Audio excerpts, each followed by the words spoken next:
With 3 distinct premium Galaxy S20 models available and on the market right now, it might be a little difficult to know which is the right choice for you. We've had a chance to use all 3, so we're going to give you all you need to know to make the right purchase decision.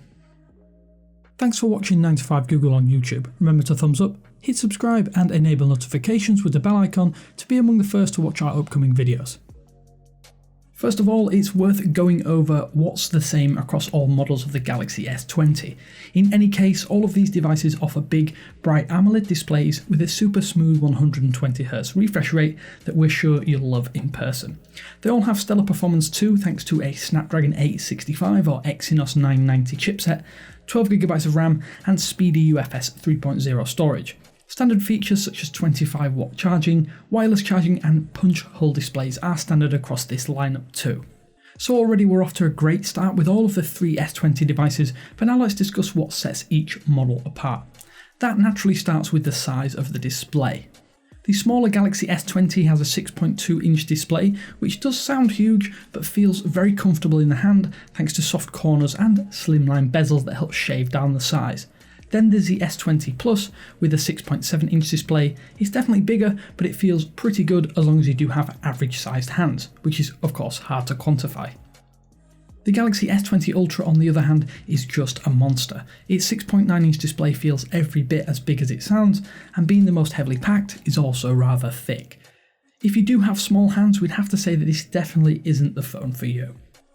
Okay, so what about the cameras? In our testing, unfortunately, we've been a little disappointed in the cameras on all 3 Galaxy S20 models because when a human being or even an animal is in the frame, the software really does over-smoothen some of the finer details. Although it is a gripe, there is a lot to love about these camera arrays. The Galaxy S20 and S20 Plus both offer 12-megapixel primary cameras, 64-megapixel telephoto cameras, and 12-megapixel ultra-wide cameras. It's a very flexible setup, and especially for landscapes and pictures of still objects, you'll get some stellar results from both models.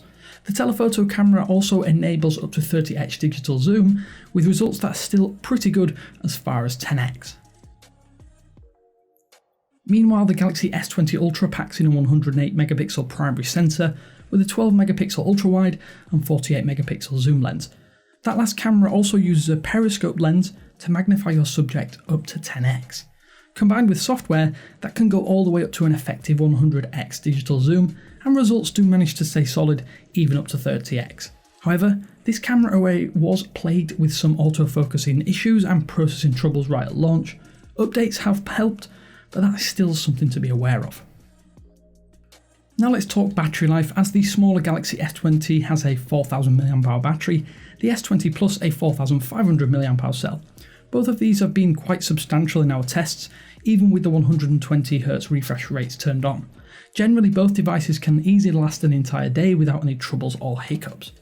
If you want the best battery life on a Galaxy flagship though, the S20 Ultra is your phone. Its 5000 mAh cell managed to last a full day with ease, even with heavy usage. The S20 Plus is capable of this too, though it will really come down to what size of smartphone you prefer. Finally, let's talk 5G, as the Galaxy S20 series as a whole ships with 5G as standard in the US, but the smallest model does lack millimeter wave connections for carriers such as Verizon. This shouldn't be a great big deal breaker, as 5G is still growing, but for future proofing you may want to consider the S20 Plus or Ultra instead, which can use all 5G connections. So which phone is right for which person? For us it comes down to this. The Galaxy S20 is the best for those who absolutely need a smaller device. The S20 Plus on the other hand is probably the best device for the majority of people out there. It's not overly big or overly expensive, but it is definitely premium.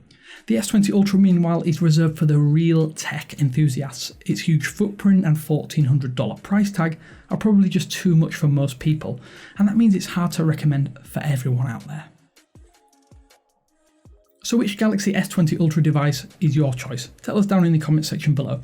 And it's also worth noting that you can read our full reviews of the S20, S20 Plus and S20 Ultra over on 9to5google.com. But with that said, this is Damien saying thanks for watching. Until next time, I will speak to you later.